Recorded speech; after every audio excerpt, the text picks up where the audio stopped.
Hello guys, in this video I'm going to show you how to set device permissions in the Facebook app. But before that, don't forget to subscribe, leave a comment down below, because at 10,000 subscribers I'm going to show you my whole YouTube revenue statistics and growth strategy.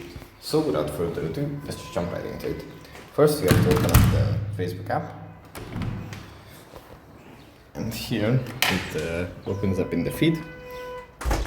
From here, we just go into the top right corner, tap on the three lines. Then we go into settings, the little cog in the top right corner, scroll down, and under your activity and permissions we find device permissions. Tap on that, and here we have the apps that the Facebook app is wanting to access, and we can edit whether it can access it or not. So yeah, just by tapping on C info and selecting what we want to have. That's pretty much it for this video. Hope it was helpful for you guys, and I'll see you in the next one. Bye.